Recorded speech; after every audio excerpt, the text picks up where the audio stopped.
Let's have a look at how filters work. Filtration of particles in masks occurs in two different methods: mechanical filtration and electrostatic filtration. Mechanical filtration is performed most often by non-woven polypropylene fabric. Non-woven fabric is a fabric-like material made from short and long fibers bonded together by chemical, mechanical, heat, or solvent treatment rather than being woven or knitted, such as like most clothing fabrics. You can see why in image C. This creates less space between the fibers. The filter performance can vary based on many variables, such as the chemical composition, thickness, and packing density of the fibers in the filter. Other additives can also be a factor, supplementing the filtration, such as activated carbon. Electrostatic filtration properties are those used to improve the particle capture of mechanical filtration for both large and small particles. The electrostatically charged filters attract oppositely charged airborne particles by drawing them to the fiber surfaces, much like iron filings are drawn to a magnet or dust to a ceiling fan blade. Mechanical filtration is performed by four different mechanisms based on the particles to be removed. These include gravity sedimentation, inertial impaction, interception, and diffusion. First, you need to know that the funny looking symbol of a reverse U with a tail and an M is a micron symbol. To add some scale to the size of a micron, a human hair is 60 microns. For aerosols in the range of 1 to 10 microns, gravity sedimentation plays an essential role because gravity forces have an early effect on the large particles. 1 to 10 is a large particle. This would be similar to the simple process of dust falling onto your table over time. Inertial impact occurs when particles move into and through the filter, become too large, and must change direction to keep flowing. This slows them down, making them more easy to be captured.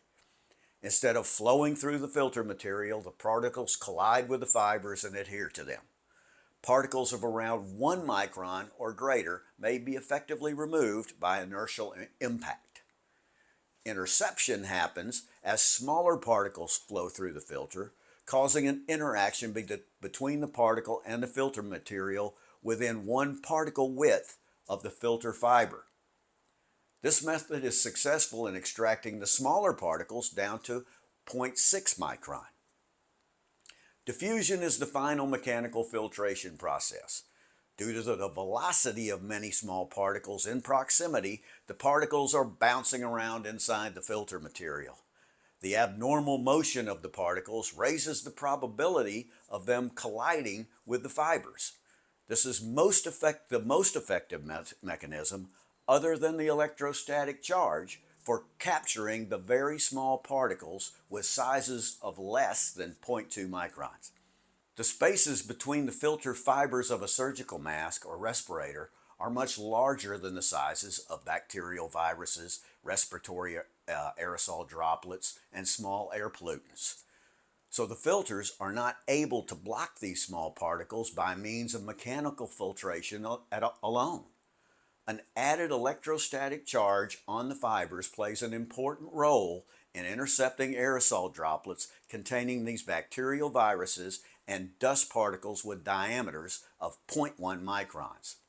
The lack of electrostatic charge and the very large spaces between the fibers in cloth masks are why cloth masks are completely useless at protecting the user from the most harmful viruses found in small droplets and particles in small pollutants. In the process of using a disposable mask, elimination of this important electrostatic charge occurs from the deposition of dirt, makeup, dead skin, bacteria, viruses, and other contamination of the electrostatic layers. The elimination of the electrostatic charge also occurs from water vapor and sweat exhaled during exhale condensation and washing of the mask. The resulting loss of electrical charge causes, at a minimum, a significant decline in filtration efficiency and invalidation of the protective performance of the mask. This is why it's important to limit the time in use of disposable masks, since they quickly become soiled, wet, and lose their most important electrostatic charge. The bottom line: all fabric is a filter of some kind, but not all fabrics filter small harmful particles. Hopefully, this basic information will give you a better idea of how the filter in your mask works, and more importantly, doesn't.